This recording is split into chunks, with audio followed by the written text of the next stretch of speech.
হাসপাতালের ঠান্ডা আলোয় দাঁড়িয়ে থাকা ইশাক হঠাৎ অনেক অপরিচিত লাগলো। ভাঙা, ক্লান্ত এবং হেরে যাওয়া চোখ দুটো লালচে, দৃষ্টি ঝাপসা, ভিতরে জ্বর। বাইরে না দেখালো ওর ভঙ্গিতে সবটাই বুঝে যাওয়ার মতো। ইশরাক ধীরে ধীরে পা বাড়ালো, প্রতিটি পদক্ষেপ ভারী পাথরের বোঝা টেনে নিয়ে যাচ্ছে। করিডোরের টিউবলাইটের ফ্যাকাশে আলো ইশরাকের ছায়াকে লম্বা করে টেনে নিচ্ছে, আর সেই ছায়াটাও ঠিক ওর ভেতরের মতো কাঁপছিল, অদৃশ্য আতঙ্কে, অজানা ভবিষ্যতের ভারে। ইশরাক বাইরে বেরিয়ে গেল, চুপচাপ, গুছিয়ে, এমনভাবে যেন একটু পরে পৃথিবীটা আর আগের মতো থাকবে না। কায়রা খানম শুধু নিঃশব্দে তাকিয়ে রইলেন, আর তার চোখ বেয়ে নেমে আসা অশ্রু ইশরাকের সরে যাওয়ার পায়ের আওয়াজের সঙ্গে মিলিয়ে হারিয়ে গেল। সূর্যটা আজ স্বাভাবিক আলো নিয়ে উদিত হয়নি। রোদ উঠলেও তার উষ্ণতা নেই, বরং চারপাশে এক ধরনের নিষ্ঠুর শীতলতা ছড়িয়ে আছে। একটা বিবর্ষ অস্থিরতার গন্ধ। ইশরাকের প্রিয়তমা স্ত্রী অসুস্থ হয়ে হাসপাতালের কেবিনে শুয়ে আছে। কোহিলের প্রতিটি নিঃশ্বাস যেন ভাঙা কাচের উপর দিয়ে ধীরে ধীরে পা বাঁচানোর মতো চোখ বন্ধ করে আছে, অথচ বুকের নাড়াচাড়া ইশরাকের হৃদয়টা ভেঙে থেকে ভেতর থেকে পিষে দিচ্ছে। ইশরাক কোহলিকে ছোট্ট হাত আঁকড়ে ধরে চুপচাপ বসে আছে, কিন্তু ওর ভিতরের মানুষটা চিৎকার করে ভেঙে পড়ছে, ঈশ্বর, এমনটা কেন? হঠাৎ কোহলি কেঁপে উঠল, বুকটা ধীরে ধীরে উঠল, নামলো। তারপর অর্ধ চোখ খুলে পার্শ্বিক বোঝার চেষ্টা করলো। সাদা দেওয়াল, কৃত্রিম আলোয় স্নানছটা, আর ঠিক পাশে বসা থাকা ইশরাকে দেখে কোহলির চোখের সামনে সব কিছু একটু ঝাপসা লাগলো। কিন্তু কিছু সেকেন্ড পর দৃষ্টি স্থির হলো ইশরাকের মুখে, আর সেই মুহূর্তে কোহলির স্নান কিন্তু প্রফুল্লচিত্ত হাসলো, যেমন ও সবসময় হাসে, অসুখের মাঝেও আলো খুঁজে নিতে জানে। কিন্তু ইশরাকের মুখে কোনো হাসি নেই, চোয়াল শক্ত, চোখের নিচে দুশ্চিন্তার গভীর কালি, বুকের ভেতর চেপে রাখা যন্ত্রণা মুখের অভিব্যক্তিতে স্থির হয়ে আছে। কোহলি ভাঙা গলায় ডাকলো, সখা বাবু। ইশরাক নিঃশব্দ হয়ে বসে আছে, চোখ দুটো হিমশীতল, না রাগ না কান্না, তবে গভীর ক্লান্তি স্পষ্ট। কুহুলি ধীরে ধীরে মাথা নাড়ল, উঠতে চাইল, কিন্তু শরীরের অতিরিক্ত ব্যথায় মুখ বিকৃতি হয়ে গেল, হাত থরথর করে কাঁপছে, আবার শুয়ে পড়তে যাচ্ছিল।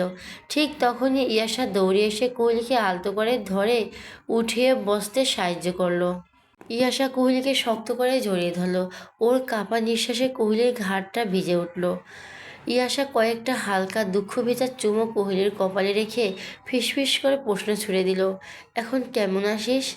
শরীরে ব্যথা কমেছে? কোহলি ইশরাকের পানে গভীর দৃষ্টি রেখে একটু সম্মুখে এগিয়ে গেল। ক্যালুনা পরা ডান হাত কাঁপছে, তবুও ইশরাকের গলা ছুঁয়ে দিল। স্পর্শটা ছিল ঠান্ডা, কিন্তু তার ভিতর জমে থাকা ভয়ের উত্তাপ ইশরাকের বুক ভেদ করে গেল। ছিল দুর্বল স্বরে কোহলি জিজ্ঞেস করলো, ডাক্তার, তোমার কি হয়েছে? ইশরাক এখনো নিশ্চুপ।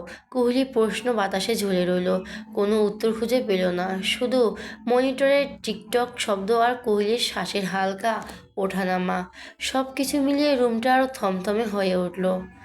কোহলি শাশুড়ির দিকে তাকিয়ে করুণ স্বরে বলল, মা, ইশরাকের কথা বলছে না কেন? ওর গলার স্বরটা এতটাই ভাঙা ছিল যে শুনলেই বোঝা যায় ব্যথা শুধু শরীরে না, মনে আরও বেশি। ইরাবতী আর সহ্য করতে পারল না, দৌড়ে এগিয়ে এসে কোহলিকে শক্ত করে জড়িয়ে ধরল, চোখ ভেজা কাপা কণ্ঠে ফিসফিস করে বলল, কোহলি ভাই একটু শক্ট পেয়েছে, পুরো 4 দিন পর তোকে দেখছে, একটু সময় দে। কায়রা খানম ধীরে ধীরে ইশরাকের পাশে এসে দাঁড়ালো, তার চোখ লাল, মুখমণ্ডল কাঁপছে, ছেলেকে এভাবে কখনো ভেঙে পড়তে দেখেনি। কাঁপা কাঁপা হাতে ইশরাকের মাথায় হাত বুলিয়ে দিলেন, ওর চুলে আঙুল চালাতে চালাতে গলা ভেঙে এলো, আর চোখের পানি থামলো না। মৃদু স্বরে বললেন, বাবু, মেয়েটার সাথে কথা বল। হুট করে ইশরাকের মাথা কেঁপে উঠে এক ঝটকায় ঘাড় ঘুরে গেল, তারপর পুরো শরীরটা নিয়ে বেডের উপর ঢলে পড়ল। কুহিল আতঙ্কে দিক দিক ছুটে ওঠা চিৎকার ছুড়ে দিল, ইশরাক! কায়রা খানম ছেলের কাঁধ ধরে তুলে ধরার চেষ্টা করলেন, কণ্ঠ কাঁপতে কাঁপতে বলল, বাবু জ্ঞান হারিয়েছে, আবির, ডাক্তার ডাকো তাড়াতাড়ি। দুপুরটা যেন আজ ব্যতিক্রমভাবে নীরব হয়ে আছে। হাসপাতালের বারান্দা বেয়ে যে আলোকরশ্মি ভেতরে ঢুকেছে তাতে কোনো প্রাণ নেই। নির্বাসিত শীতলতা ও সেলাইনের তীব্র গন্ধ মেশানো এক ধোঁয়াটে নিষ্প্রাণ ধূসরাভা ফুটে উঠেছে।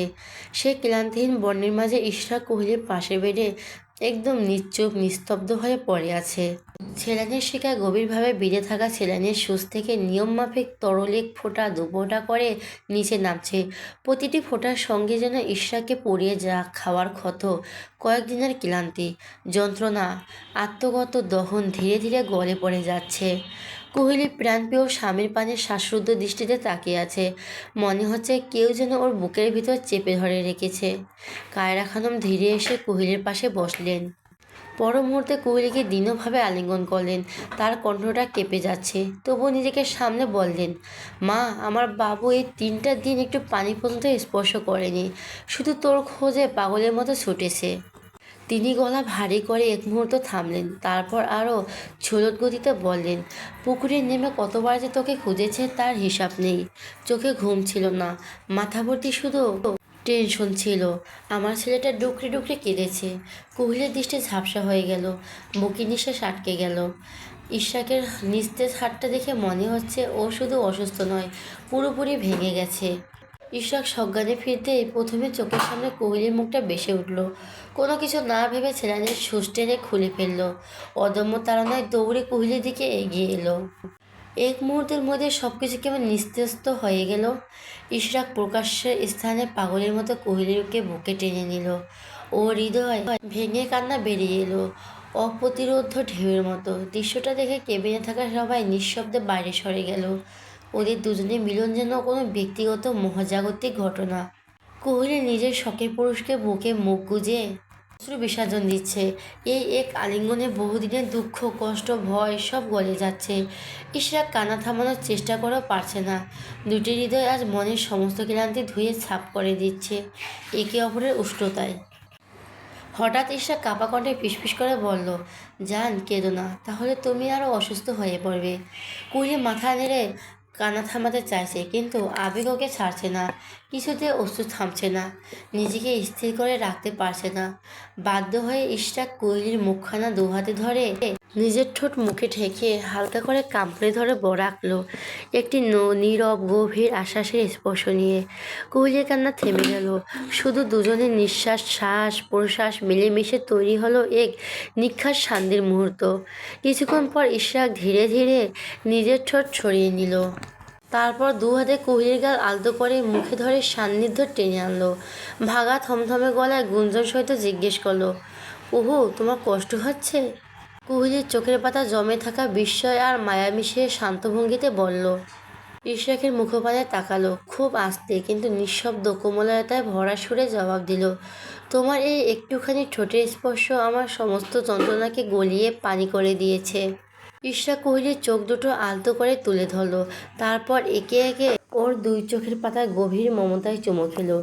চোখের কোণে জমে থাকা নোনতা অশ্রু জিহ্বা দিয়ে চুষে নিল কোহলিকে বুকের ভেতর আরও শক্ত করে জড়িয়ে ধরল, যেন একটু দূরত্ব এখন ওর পক্ষে অসম্ভব। কোহলির নিঃশ্বাস কেঁপে উঠছে, ইশরাকের বুক ওঠানামা করছে অস্থিরতায়। ঠিক সেই সব মুহূর্তে দরজা ঠেলে ধপধপ করে শব্দের নার্স কেবিনে ঢুকে পড়ল। নার্স কেবিনে ঢুকে মুহূর্তে থমকে গেল, তারপর যেন হুঁশে ফিরল। দ্রুত পা চালিয়ে নিকটে এসে তীব্র স্বরে বলল, এই ছেলে, তোমার হাত থেকে তো রক্ত পড়ছে, ক্যালুনে ছিঁড়ে ফেলছি নাকি? ইশরাক নির্বিকারের মুখে নিজের হাতের দিকে তাকিয়ে রইল, যেন ব্যথাটা ওর কাছে তুচ্ছ। কোহলি উত্তেজনার নিঃশ্বাস আটকে দেখছে, চোখে ভয়, উদ্বেগ, বিরক্তি সব মিশে এক অস্বস্তি আলো স্পষ্ট হচ্ছে। নার্স দ্রুত গ্লাভস পরে ইশরাকের হাতে রক্ত পরিষ্কার করতে লাগলো। তুলোর স্পর্শে লালচে রক্ত আরও ছড়িয়ে পড়ল। তারপর দগ্ধ হাতে ক্যালুনার জায়গাটা জীবাণুনাশক দিয়ে ব্যান্ডেজ বেঁধে দিল। কেবিনে হালকা ছেলেনের গন্ধ আর কোহলির বুকে ধুকপুক শব্দ গভীরভাবে শোনা যাচ্ছিল। এখন ইশরাক আর কোহলির পাশাপাশি বসে আছে। ডাক্তার একটু আগে কোহলির অবস্থা দেখে গেছেন। কেবিনে অদ্ভুত নীরবতা নেমে এসেছে। সেই নীরবতা ভেঙে কায়রা খানম ছেলের মুখের দিকে দৃষ্টি রেখে অনুরোধ মাখা কণ্ঠে বললেন, বাবু, কয়দিন ধরে না খেয়ে আছিস? কোহলি তো এখন ঠিক আছে, একটু কিছু খেয়ে নে, নয়তো তুই অসুস্থ হয়ে যাবি। ইশরা ক্ষীণ দৃষ্টিতে কোহলির পানে একবার তাকালো, তারপর মাথা নিচু করে ভাঙা গলায় বলল, এখন খেতে ইচ্ছে করছে না, পরে খাবো। কারা খানমের বুকটা ধক করে উঠল। অপরাধের মতো কাপা স্বরে জিজ্ঞেস করলো, বাবু তুই কি আমার উপর রাগ করে আছিস?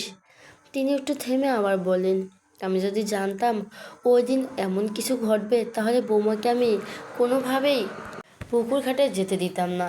ইশরাক ধীরে মাথা তুলল, চোখে ক্লান্তি কিন্তু কণ্ঠে শান্ত দীনতা। আম্মু তুমি যদি ওই দিন না পাঠাতে তাও এমন কিছু ঘটতো। হায়দার ঢাকায় বসে বহুদিন ধরে কোহলির পিছু নিয়েছিল। ইশরাক থেমে গিয়ে পূর্ণ বলতে আরম্ভ করলো, প্রথম দিকে আমি কুহুকে 4-5 দিন প্রচুর ইগনোর করেছি, কথা বলিনি, খোঁজও রাখিনি। সেই সময় কুহু ভয়ানক ডিপ্রেশনে ছিল। আমাদের বাসা থেকে একটু দূরে একটা পরিত্যক্ত ভাঙাচোরা বাড়ি আছে, সেখানে মাঝে মাঝে হায়দারের দেখা মিলতো। জায়গাটা নিয়ে ভুতুরে একটা কাহিনী রটানো আছে, তাই সচরাচর কেউ ওখানে যেত না। হায়দার সেই সুযোগটাই নিয়েছে। সাদা জুব্বা পরে রোজ রাতে বসে থাকতো। কেউ কৌতূহল নিয়ে ওর বিল্ডিংয়ে প্রবেশ করলে সে আর কখনো ফিরত না। কায়রা খানম নজর বিস্ফোরিত হলো। কোহলির হাঁটুর ওপর আঙুল চেপে ধরে শিউরে উঠল। ইশরাক দীর্ঘ নিঃশ্বাস ফেলল। আমি মাঝে মধ্যে বিষয়টা দেখতাম, তবে কখনো পাত্তা দিইনি। আর এটা যে হায়দার ছিল কল্পনাও করিনি। তোমার বৌমা খুব সাহসী, তাই ওই দিন আমাকে না জানিয়ে একা একা রাতের বেলা ওই বিল্ডিংয়ে গিয়েছিল। তখন বেঁচে তো ফিরেছে ঠিকই, কিন্তু সাথে দিয়ে এসেছিল একরাশ বিপদ।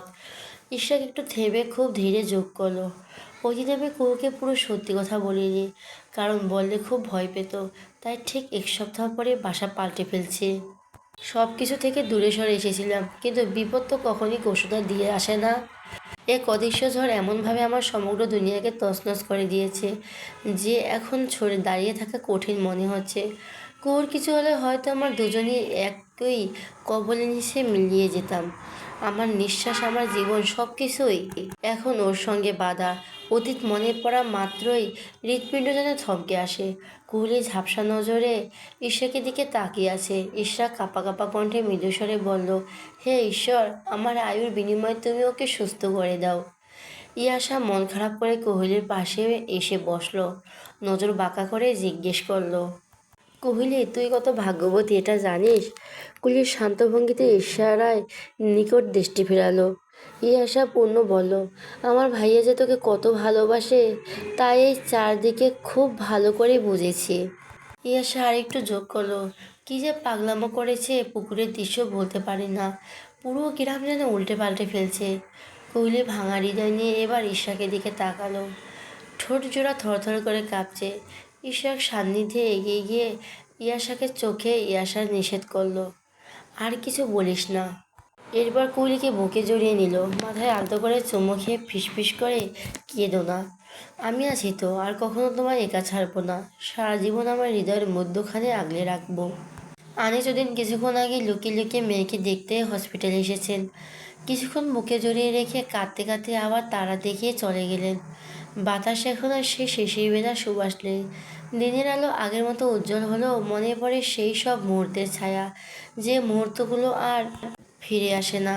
বাঁশঝাড়ের পথ ধরে হাঁটতে হাঁটতে কাদামাটি ধরা জুতো আর ছিনান সূর্য, সব কিছু যেন তখনকার মতো জীবন্ত। চলে যাওয়ার সময়কে স্পর্শ করা যায় না, শুধু মনে রাখার খোঁজে দৃষ্টিপাত করতে হয়। হাসি, কান্না, স্বপ্ন সবই আর শুধু স্মৃতির পাতায় মলিন হয়ে আছে। সময়ের সাথে সব কিছু বদলে যায়, কিন্তু সেই অতীতের কোমলতা, নীরবতা এবং মিষ্টি ক্ষণগুলো হৃদয়ে সব সময় গুঁজে থাকে। 2 দিন আগে কোহলিকে হাসপাতাল থেকে রিলিজ দেওয়া হলো। এখন মোটামুটি সুস্থ, তবে ওর চোখে এখন আর ভয় আর ক্লান্তির ছাপ।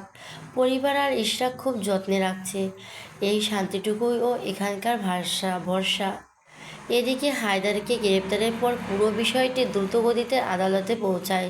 তদন্ত বেরিয়ে আসে হায়দারের ভয়ঙ্কর কর্মযজ্ঞ, মেয়েদের প্রলোভ দেখিয়ে অপহরণ, ভয় দেখিয়ে আটকে রাখা, বিভিন্ন জায়গায় পাচার করে দেহ ব্যবসার বাধ্য একটি সংঘবদ্ধ চক্র পরিচালনা। এসব অপরাধ বেশিরভাগ ফৌজদারি আইনে গুরুতর ধারা এবং মানব পাচার প্রতিরোধ আইন আওতায় পড়ে। সেদিকে আদালতে ভরা রুমে বিচারক গম্ভীর কণ্ঠে রায় ঘোষণা করেন, হায়দারকে মানব পাচার প্রতিরোধ ও দমন আইনে অধীনে যাবজ্জীবন সশ্রম কারাদণ্ড, সঙ্গে 20 লাখ টাকা জরিমানা দিয়েছে এবং ভবিষ্যতে কোনো ক্ষমা বা জামিনের সুযোগ না থাকার নির্দেশ দিয়েছে। আদালতে কঠোরভাবে নির্দেশ দিয়েছে জরিমানার অর্থ থেকে একটি বড় অংশ ভুক্তভোগীদের পুনর্বাসনের জন্য ব্যয় করার। রায়ের ঘর জুড়ে নিস্তব্ধতা নেমে আসে, হাজারের মতো নিচু হয়ে দাঁড়িয়ে থাকে। তার কোনো অজুহাত, কোনো মিথ্যে আর কাউকে বোকা বানাতে পারে না। কয়েক মুহূর্ত পরে পুলিশ তাকে নিয়ে বেরিয়ে গেল। সবাই স্বস্তির নিঃশ্বাস ফেলতে পারে। রাতটা যেন ধীরে ধীরে নেমে এসেছে। আকাশে ঝলমলে তারা, গুলুমালহীন নীরবতা ছড়িয়ে আছে। চাঁদ আর সোনালি আলো দিকে পৃথিবীর আলতো করে ছুঁয়ে যাচ্ছে, আর গাছপালার ছায়া মাটির উপর নরম কালো ধারণের ছাপ ফেলেছে। নরম আস্তে আস্তে দোল খাচ্ছে, কখনো পাতার সঙ্গে হালকা ধাক্কা খেলছে, কখনো শরীরের উপর নরম স্পর্শের মতো গড়িয়ে যাচ্ছে। দূরে দূরে রাতের পাখির মৃদুকণ্ঠ শোনা যাচ্ছে, আর ছাদে হালকা বাতাস আসছে, মিষ্টি, শান্ত, নিঃশব্দ এক রাতের অমায়িক শীতলতা নিয়ে। কোহলি ইশরাকে কাঁধে মাথা রেখে ছাদে বসে আছে। চারপাশে নীরবতা বিরাজ করছে। ইশরাকের হৃদয় সবসময় গাঢ় অন্ধকারে ঢাকা থাকে, চুপচাপ বসে থাকে, চোখে ক্লান্তির ছাপ ফুটে ওঠে। কোহলি ওকে শুধুমাত্র দেখে, কোনো প্রশ্ন ছুড়ে না, কোনো শব্দও করে না। হঠাৎ ইশরাক দীর্ঘশ্বাস পেল, ওর পুরো শরীর কেঁপে উঠল। কোহলিকে বুকে জড়িয়ে ধরে ভাঙা কণ্ঠে জিজ্ঞেস করলো, জান, আগের মতো তোমার মাথায় কি কোনো রকম ব্যথা করে? কোহলির চোখে কোমল আলো ঝিলিক মেরে উঠল। ধীরে ধীরে ইশরাকের হাত স্পর্শ করে উল্টো প্রশ্ন ছুড়ল, ডাক্তার, তুমি সবসময় এত দুশ্চিন্তা থাকো কেন? এক মুহূর্তের জন্য নিস্তব্ধতা ঘন কুয়াশার মতো নেমে এলো। ইশরাক কোহলির চোখে চোখ রেখে ক্লান্ত অথচ ধারালো কণ্ঠে ধীরে জবাব দিল, কিছুদিন তুমি আমার থেকে দূরে ছিলে যে, এখন আমি যেন সেই অন্ধকার ঘোরের ভিতরে আটকে আছি, বের হতে পারছি না। কথাগুলো উচ্চারণ করতে ইশরাকের গলায় কাঁপন ধরল। এসব ভাবলে আমার পুরো শরীর শিউরে ওঠে, মনটা হু হু করে ফাঁকা হয়ে যায়। তোমার শরীরের দাগগুলো দেখলে কলিজা সত্যি সত্যি পুড়ে যায়। কোহলি হায়দারের শেষ পরিণতির কথা মনে করে চোখ বন্ধ করলো। এটা চাপা ভয় যেন আস্তে আস্তে হৃদয় থেকে গড়ে যেতে চাইল। ইশরাকের হাত শক্ত করে আঁকড়ে ধরে ধীর কণ্ঠে বলল, ডাক্তার, আমি হয়তো এমন কঠিন বিপদ থেকে মুক্তি পেয়েছি, কিন্তু কেন জানি আমার মনে হচ্ছে আমার আয়ু ফুরিয়ে এসেছে। কোহলি একটু থেমে ভাঙা কাপা স্বরে প্রশ্ন করল, আমি না থাকলে তুমি কি এবার বিয়ে করবে? ইশরাক মুহূর্তে থমকে গেল। কোহলির দিকে মুখ ফিরিয়ে অবাক আর অবিশ্বাস ভরা চোখে তাকিয়ে রইল। চোখ দুটো ছানা বড়া, গলা শুকিয়ে এলো, শুধু একটা নিঃশব্দ ঢোক গিলল। কোহলি এর উত্তরের অপেক্ষায় নিশ্চুপ হয়ে আছে, কিন্তু ইশরাক কোনো জবাব দিল না। হঠাৎ নিজেকে সামলাতে না পেরে কোহলির দুহাত পাজা করে তুলে নিল। নীরবে, কোনো প্রতিক্রিয়া ছাড়াই রুমে নিয়ে এলো। বিছানায় শুয়ে দেওয়ার পর নিজেও পাশ ফিরে শুয়ে পড়ল। কোহলি বেশ চমকিত হলো, ধীরে ঘাড় গড়িয়ে ইশরাককে ডাকলো, ডাক্তার, শুনছো? ইশরাক কোনো সাড়া দিল না। ওর কাজ সামান্য কেঁপে উঠল, চুপচাপ গোপন যন্ত্রণায়। কোহলি পিছন থেকে ইশরাকের পিঠ জড়িয়ে ধরল, ওর গলার কাছে মুখ রেখে নরম গুঞ্জনে জিজ্ঞেস করলো, এই জান, এ তো রাগ করলে কেন? কোহলি চুপচাপ পাশ ফিরে শুয়ে আছে, মনটা অদ্ভুতভাবে ভারী লাগছে। কয়েকজন ডাকলো, ইশরাক, শুনছো? বিছানার ওপাশ থেকে কোনো সাড়া পায় না। এবার আর সহ্য হলো না। কোহলি ধীরে ধীরে শরীর ঘুরিয়ে ইশরাকের দিকে মুখ করলো, তারপর দুই হাত বাড়িয়ে ইশরাকের গাল দুটো আলতো করে মুঠোয় নিল। খুব কাছ থেকে নিষ্পলক দৃষ্টিতে তাকিয়ে আছে, যেন ওর নীরবতার কারণ খুঁজে বের করতে চাইছে। ইশরাক চোখ বন্ধ করে আছে, কোনো কথা নেই। কোহলি ধীরে ধীরে আরও সান্নিধ্যে এসে ইশরাকের কপালে নরম করে ঠোঁট ছোঁয়ালো। নিঃশ্বাস কাঁপছিল, তবু ইশরাক চোখ খুলল না। কোহলি হাল ছেড়ে দিল, মিশে থাকা অভিমান নিয়ে বুকে মাথা গুঁজে দিল। দুহাত দিয়ে শক্ত করে জড়িয়ে ধরল, যেন হারিয়ে ফেলতে ভয় পাচ্ছে। এরপর প্রাণপ্রিয় পুরুষের শরীরের গন্ধ নিয়ে ঘুমানোর চেষ্টা করলো। ইশরাক নড়ল না, শব্দও করল না। কোহলির নিঃশ্বাস ধীরে ধীরে শান্ত হয়ে এলো। ওর বুকে জড়িয়ে থেকেই ঘুমিয়ে পড়ল।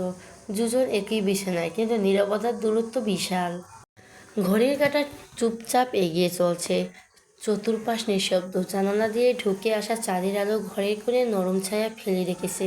দুজন একই বিছানায়, দুজনের শরীরের মাঝে একটু দূরত্ব নেই, কিন্তু মনের দূরত্ব যেন আঘাত ছোঁয়া। একজন অপরজনের আষ্টেপৃষ্ঠে জড়িয়ে ধরে রেখেছে। অভিমানের জমে থাকা ঠান্ডা নীরবতা নিঃশ্বাস প্রশ্বাস টের পাচ্ছে। বাতাসে হালকা আতর গন্ধ মিশিয়ে আছে কোহলির চুলের গন্ধের সঙ্গে, অথচ হাত বাড়ালে ছুঁয়ে ফেলা যায়, তবুও ছোঁয়া যায় না। কারণ অভিমানের দেওয়ালের কোনো হাতের ভাঙা যায় না, শুধু ভালোবাসা ছাড়া। ঈশা কিঞ্চিত নড়েচড়ে কোহলির নিস্তব্ধ শান্ত মুখপানার দিকে তাকালো। ঘুমে ঢলা পড়া এলোমেলো চুলের গোছা আঙুলের ডগায় ধীরে সরিয়ে দিল। সেই ছোঁয়ায় কোহলি গভীর ঘুমের মধ্যে একটু হালকা কেসে উঠল, যেন অবচেতনভাবেই অনুভব করছে ভালোবাসার স্পর্শ। ইশরাকের দৃষ্টি আরও নরম হলো। একটু একটু দীর্ঘশ্বাস ফেলে অতি সাবধানে কোহলির গালের উপর আঙুল বুলিয়ে দিল। তারপর খুব আস্তে এগিয়ে এসে ওর ঠোঁট ছুঁয়ে রইল। এক নিঃশব্দ নিবিড় চুম্বন, শুধু ভালোবাসা আর আপন ভাবের নিবেদন। কোহলি ঘুম হালকা হলো। পুরো জেগে না ওঠার আগেই বুঝতে পারলো ইশরাক শ্বাস অদ্ভুতভাবে ভারী হয়ে গেছে। কোহলির চোখ না খুলে অনুভব করলো, কিন্তু কিছু একটা ভেঙে যাচ্ছিল মানুষের ভিতরে। হঠাৎ টের পেল উষ্ণ কিছু টপটপ করে কোহলির গালের লোগা বালিশ পড়ছে। চোখ মেলে দেখলো ইশরাক কাঁদছে। কোহলি অবাক হয়ে ফিসফিস করে বলে উঠল, সখাবাবু, কি হয়েছে? ইশরাক উত্তর দিতে পারল না। দম বন্ধ কষ্টের ঠোঁট শক্ত করে চেপে ধরে রেখেছে। ওর চোখে ভয়, হতাশা, অপরাধ বোধ, ভালোবাসা, সব কিছুর এক অদ্ভুত মিশ্র ঝড়। কোহলি সামান্য ধাক্কায় ইশরাকের থেকে দূরে সরে এলো। চোখ দুটো বিস্ফারিত, গলার ভেতরে কাঁপা কাঁপা স্বর। এই, তোমার কি হয়েছে? কোহলি একটু সময় নিল। সব সময় চুপচাপ থাক, আমি কোনো প্রশ্ন করলে এড়িয়ে যাও, আগে তো এমন ছিলে না। কথাগুলো শেষ হতে ইশরাক কোনো উত্তর না দিয়ে কোহলিকে হাত ধরে ধীরে বালিশে শুয়ে দিল। তারপর নিজে ওর উপর ভর দিয়ে একটু ঝুঁকে এলো। কোহলি অবাক হয়ে তাকিয়ে রইল। ইশরাকের চোখ দুটো অস্বাভাবিকভাবে অশ্রুকণায় ভিজে আছে, যেন গভীরভাবে ভয় লুকিয়ে আছে। ইশরাক খুব ধীরে প্রায় নিঃশ্বাসের মতো ফিসফিস করে প্রশ্ন করলো, কুহু, হসপিটাল থেকে ফেরার পর একবারও কি তোমার মাথা ব্যথা করেছে? কোহলির চোখ পিটপিট করলো। প্রশ্ন যেন হঠাৎ বুকের মাঝে তীরের মতো বিঁধে গেল। মাথা ব্যথা? না তো, কেন? ইশরাক ঠোঁট কামড়ে কোহলির মুখের দিকে তাকিয়ে রইল। কোহলির কপালে এক পাশে আঙুল ছুঁয়ে নরম গলায় জিজ্ঞেস করলো, এই জান, তুমি আমায় কখনো ছেড়ে যাবে না তো? কোহলি থমকে গেল। ইশরাকের এমন আচরণ বিস্মিত হয়ে শুধু তাকিয়ে রইল। ও নীরবতার ইশরাকের অস্বস্তিটা আরও বেড়ে গেল। কোহলি নিজের ঠোঁট চেপে ধরে ফিসফিস করে প্রশ্ন করল, বলো না জান, ছেড়ে যাবেই না আমায়? কোহলি এবার ধীরে নিঃশ্বাস টেনে ফিসফিস করে প্রত্যুত্তর স্বরে উল্টো প্রশ্ন ছুড়ে দিল, কোথায় যাব? তুমি ছাড়া আমার কেউ আছে নাকি? কোহলি সত্যিই বুঝতে পারছিল না ইশরাকের প্রশ্নের পেছনে ভয়, লুকিয়ে থাকা যন্ত্রণা। ইশরাক মৃদু হাসলো, কিন্তু সেই হাসির ভেতরে ঝড় ছিল, ভাঙচুর ছিল, কিন্তু সত্য না বলতে পারা দুঃখের ভার ছিল। ইশরাক কোহলিকে আলতো করে বুকের ভেতর জাপটে ধরল। তারপর ওর শরীরে প্রতিটি চাবুকের দাগে ঠোঁট ছুঁয়ে আলতো ঢালতে লাগলো, যেন আদরে মুছে ফেলতে চায় সেই ব্যথা, সেই সমস্ত স্মৃতি। কিন্তু সত্যিই কি কিছু দাগ কখনো পুরোপুরি মুছে যায়? অনেকদিন পর সখাবাবুর ছেনে কোহলির মন ভরে উঠল। ঈশাকে প্রতিটি চুম্বন, প্রতিটি স্পর্শ নিঃশব্দে নিখাস সুরের মতো উপভোগ করতে লাগলো। ফিরে এলো প্রায় 1 ঘন্টা পর। 10 দিন বাদে ওদের দুজনের মাঝে শারীরিক মিলন ঘটল। কোহলি নিস্তেজ হয়ে ইশরাকের বুকের উপর মাথা রেখে শুয়ে আছে। আজ ইশরাক ক্লান্ত দেহে ওকে আষ্টেপৃষ্টে জড়িয়ে ধরে আছে। নীরবতা ভেতরে শুধু দুজন নিঃশ্বাসের শব্দ স্পষ্ট শোনা যাচ্ছে। ইশরাক ধীরে ধীরে কোহলির চুলে হাত বুলিয়ে দিচ্ছিল। একটু থেমে কোমল স্বরে বলল, এই যান, আগামীকাল বিকেলে আমরা কিন্তু ঢাকায় চলে যাব। কোহলির বুকটা হু হু করে উঠল। কালই যাবে? শিশুসুলভ অভিমান ভেসে উঠল ওর কণ্ঠে, চোখে কৌতূহল আর কিঞ্চিত বেদনার মিশ্রণ। তাহলে কি আমি কার সঙ্গে খেলবো? ইশরাকের মুখে দুষ্ট হাসি ফুটিয়ে জবাব দিল, কেন জান, তুমি আমার সঙ্গে খেলবে? কোহলি মুহূর্তে যেন হকচকিয়ে উঠল। ওর চোখে হালকা রাগ, অথচ মনের গোপনে খুশি। চোখ ছানাবড়া করে বলো, গলার লঘু অভিমান, অথচ কণ্ঠের সুর যেন একটা অদ্ভুত কোমলতা, অসভ্য পুরুষ। আমি তো দুষ্টমির কথা বলছিলাম। ইয়াসার সঙ্গে? ইশরাক হাসি মুখে কোহলির দিকে তাকালো। জানি তো, একটু মজা করলাম। কোহলির লাজে একটু লাল হয়ে গেল, আর দুষ্টুমির প্রতিদান দিতে না পারায় অস্বস্তি অনুভব করলো। কিন্তু চোখে আনন্দ স্পষ্ট। ইশরাক মৃদু হাসলো, কিন্তু চোখে ক্লান্তি আর টান। একটু থেমে বলতে আরম্ভ করলো, হসপিটাল থেকে বারবার ফোনে আসছে, কিছুদিন যাক, ইয়াশাকে নিয়ে আবার আসবো। পুরো 10 দিন তোমাকে কাছে পাইনি, আগে সেগুলো পুষিয়ে নেই। এখন আমাদের একটু একান্ত সময় কাটানো দরকার। কোহলি কিছু বলল না, শুধু আরও শক্ত করে ইয়াশাকে জড়িয়ে ধরল, যেন এই মুহূর্তটুকু ওর সব।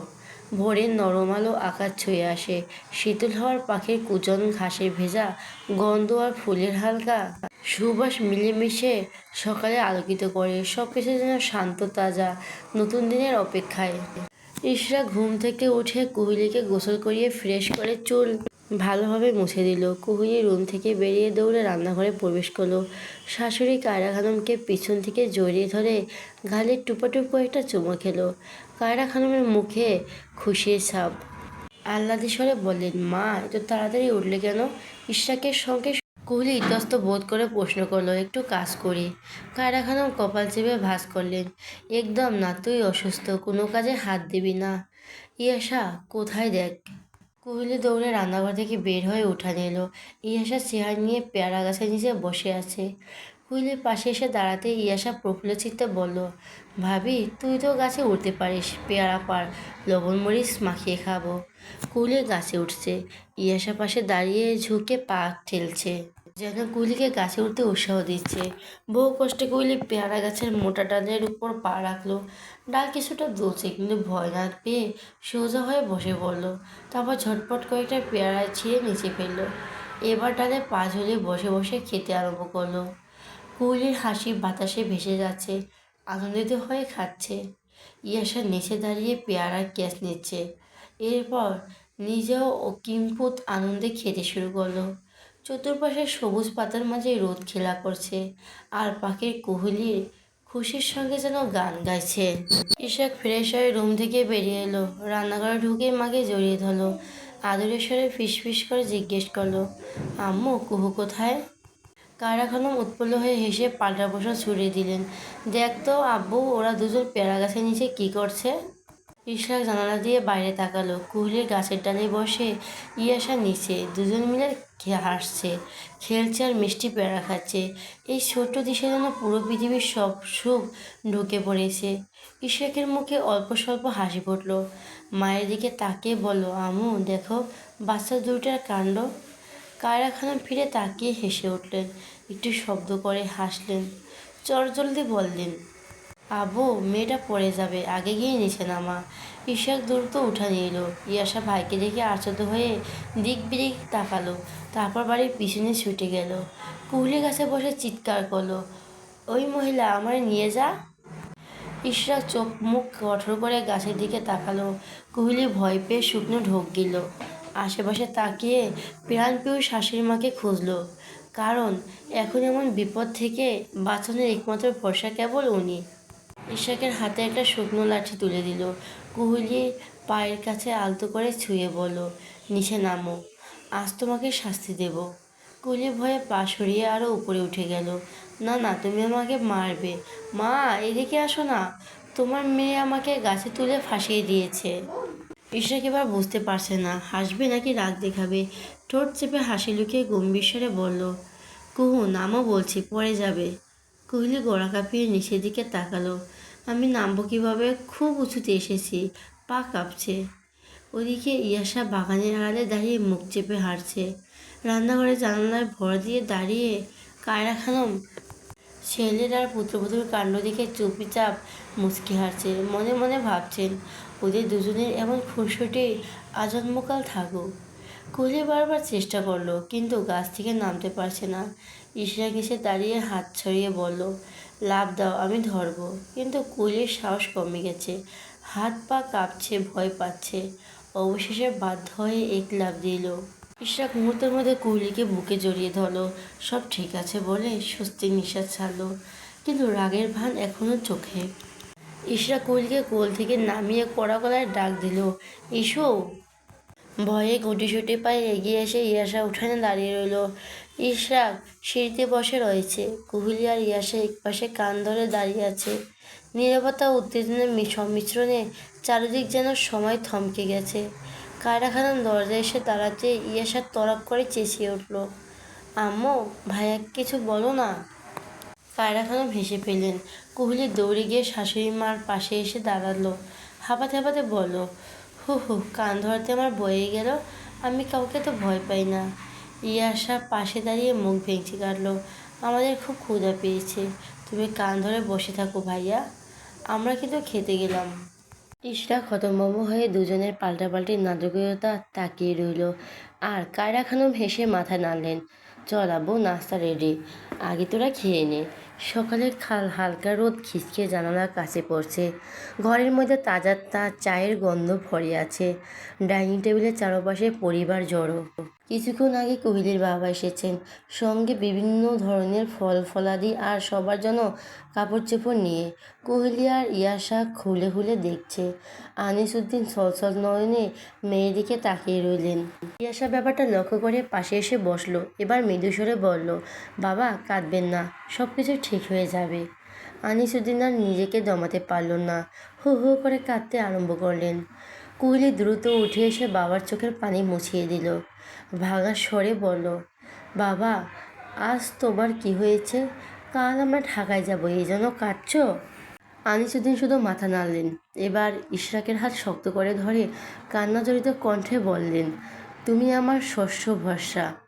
আমার মা মরা মাইয়াডারে কখনো কখনো আদর যত্ন পায় নাই। যখন একটা সুন্দর পরিবার পাইল, তখন এইসব কি হইল? কায়রা খানম হাসি মুখে বলেন, বিআই মশাই, আপনি অকারণে চিন্তা করেন। আমরা সবাই একসাথে শান্তিতে থাকবো, আপনি শুধু দোয়া করেন। কায়রা খানম নাস্তা সার্ভ করছেন। ইশরাক কোহলিকে খাইয়ে দিচ্ছে, সাথে নিজেও খাচ্ছে। রুটি, সবজি, ডিম আর চায়ের বাষ্প মিশ্রিত গরম বাতাস ঘরটাকে ভরিয়ে রেখেছে। বাকিরা টুকটাক কথাবার্তা বলছে। হঠাৎ ইশরাক বলে উঠল, আম্মু, আমার কিন্তু আজকে বিকেলেই চলে যাব। আর থাকা সম্ভব না। কায়রা খানম মুহূর্তেই থমকে গেলেন। চামচটা কেটে প্লেটে হালকা শব্দে রাখলেন। ইয়াশা কাছের গ্লাসটা ধরে চেঁচিয়ে বলল, ভাইয়া, আজকে দিনটা থাকো না প্লিজ। তোমরা গেলে আমাদের মোটেও ভালো লাগবে না। কায়রা খানম চিন্তিত ভঙ্গিতে জিজ্ঞেস করলেন, বাবু, আজকের দিন থেকে গেলে কি খুব সমস্যা হবে? টেবিলে হঠাৎ একটা নিস্তব্ধতা নেমে এলো। সবাই মনে মনে চাচ্ছে ঈশ্বর কুলিকে নিয়ে আজকের দিনটা থাকুক। নিস্তব্ধ মধুময় দুপুর চারপাশ যেন মোলায়েম নীরবতা ঢেকে আছে। রোদের উষ্ণতা আলতো করে উঠানে ঝরে পড়ছে। বাতাসে ভেসে আসছে পাকা ধানের মিষ্টি গন্ধ। দূরে কোনো পাখি অলস ডাক দিচ্ছে। সময় যেন থমকে গিয়ে সোনালি প্রশান্তিতে ডুবে থাকে। কিছুক্ষণ আগে ইরাবতী ছেলেকে নিয়ে বাবার বাড়িতে বেড়াতে এসেছে। আগামীকাল ভাই চলে যাবে, এই অজুহাতে তার তড়িঘড়ি আসা। এখন সবাই ড্রয়িং রুমে বসে গল্পে মশগুল। কুহুলির শাশুড়ির পায়ে তেল মেখে ধীরে ধীরে মালিশ করে দিচ্ছে। ইশরাক বিষয়টা একটু আর চোখে লক্ষ্য করছে। ইরাবতী হাসি মুখে বলল, কুহুলি এবার গেলে তো অনেক দিন পরে আসবে। এখানে গেলে কয়েকদিন একা একা খারাপ খুব লাগবে। কুহুলির মুখখানা মুহূর্তে ভার হয়ে গেল। ইশরাক দ্রুত চোখের চোখ ইরাবতী ইশারা করল, এই বিষয় নিয়ে আর কিছু বলিস না।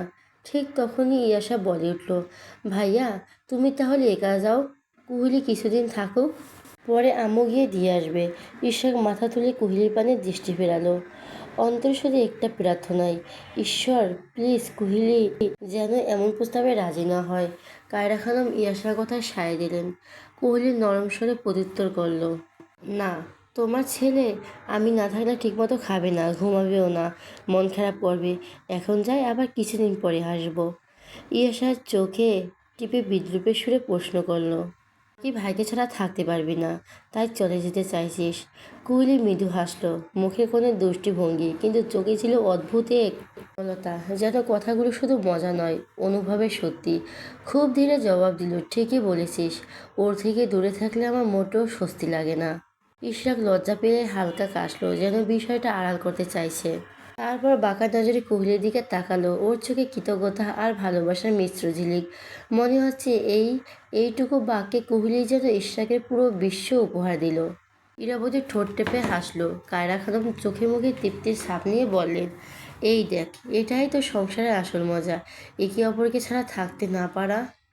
ঘর ভর্তি মানুষ হাসতে গুঞ্জন তুলল। আর সেই হাসির মাঝে কোহলি মাথা নিচু করে বসে রইল, অল্প লজ্জা, অল্প সুখ আর খুব বেশি ভালো লাগা নিয়ে। রাত্রি আজ শব্দহীন, তবুও বুক ভরা ভাবে ভাসছে নীরবতা। আলোহীন নবমণ্ডলের নিচে সময় থমকে দাঁড়িয়েছে বিষাদের ভারে। দূরের অন্ধকারে মিশে গেছে অপূর্ব কথার দীর্ঘশ্বাস। নিশ্চুপ এই রাতে কেবল হৃদয়ের ক্ষতগুলো জেগে উঠেছে। কুহুলি তীব্র মাথা ব্যথার যন্ত্রণায় ছটফট করেছে। প্রতিটি ধাক্কা যেন ওর শিরা উপশরায় আগুন জ্বলে উঠেছে। ইশরাক ভারাক্রান্ত হৃদয় নিয়ে প্রিয়তমার স্ত্রীর বুকে আগলে রেখেছে। অসহায়ত্ব আর ভয় ওর নিঃশ্বাসে নিঃশব্দে জমে আছে। স্ত্রীর কপালে জমে থাকা ঘাম মুছিয়ে দিতে দিতে বাধ্য হয়ে ডাক্তারের নাম্বারে কল করলো। অপর প্রান্ত থেকে সংক্ষিপ্ত অথচ নির্দয় নির্দেশ এলো, ওষুধ খেয়ে মলম লাগিয়ে মালিশ করতে হবে। আপাতত এটাই সম্বল।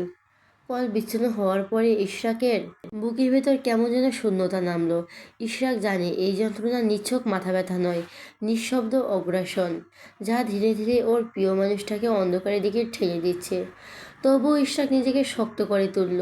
খুব যত্ন সহকারে কুহিলের কপালে মলম লাগিয়ে পর্যাপ্ত করবে মালিশ করতে লাগলো। আঙুলের প্রতিটি ছোঁয়ায় যেন সান্ত্বনার প্রলেপ স্পষ্ট। কুহিল একটু পরপর কেঁদে উঠছে। কান্নার শব্দে ইশরাকের বুকটা মোচড় দিয়ে উঠছে। ইশরাক মাথা নুয়ে ফিসফিস করে প্রার্থনা করলো, হে ঈশ্বর, এই অন্ধকার রাতটা আলোতে উজ্জ্বল করে দাও। আমার ছোট্ট জানটার সমস্ত দুঃখ যন্ত্রণা ঘুচিয়ে দাও। ওর সব কষ্টগুলো আমাকে দাও।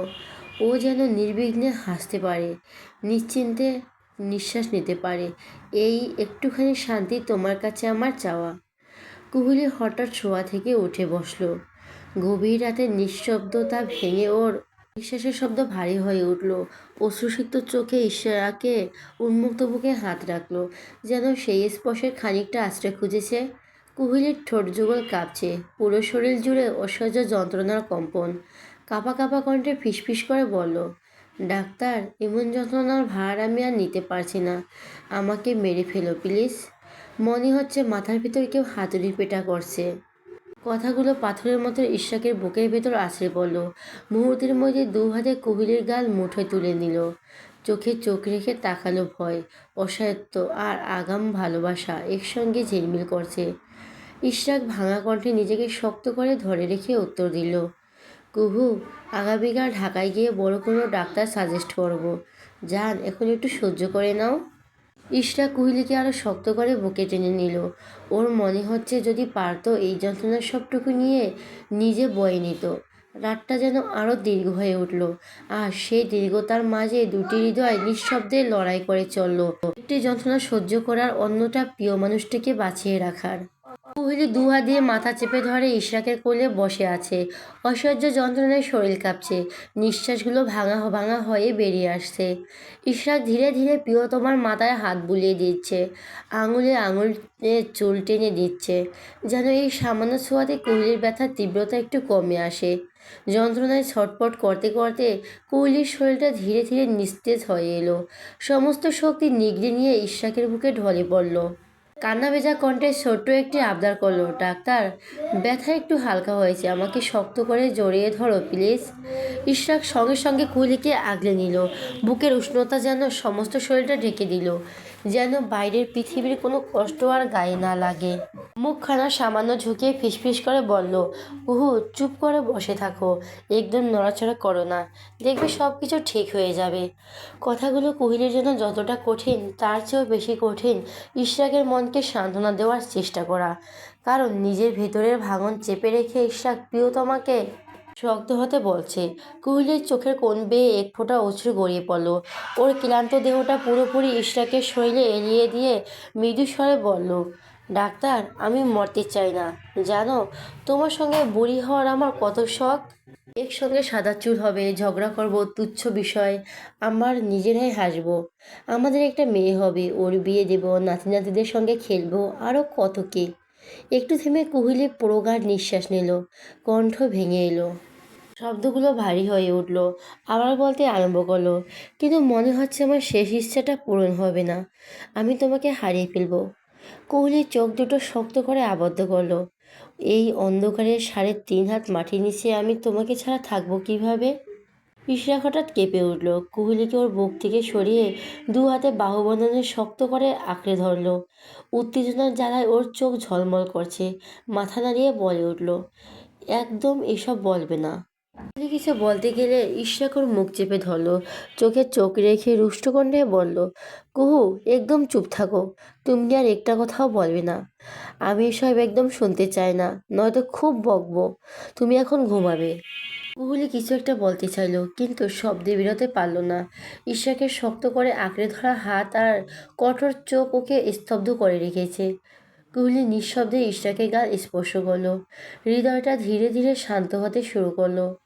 ঘুমের নরম ছায়া ধীরে ধীরে ওর চোখ ঢেকে দিল। সকাল হলো, কিন্তু সূর্যের আলো যেন ধীরে ধীরে উদিত হচ্ছে। বাতাসে ভেসে বেড়াচ্ছে নিঃশব্দ দুঃখের গন্ধ। পাখিদের কণ্ঠ স্তব্ধ। কুয়াশা ঢেকে দিয়েছে চতুর্পাশ। প্রতিটি নিঃশ্বাসে মনে হচ্ছে মন বিষণ্ণতার ভর নিচ্ছে।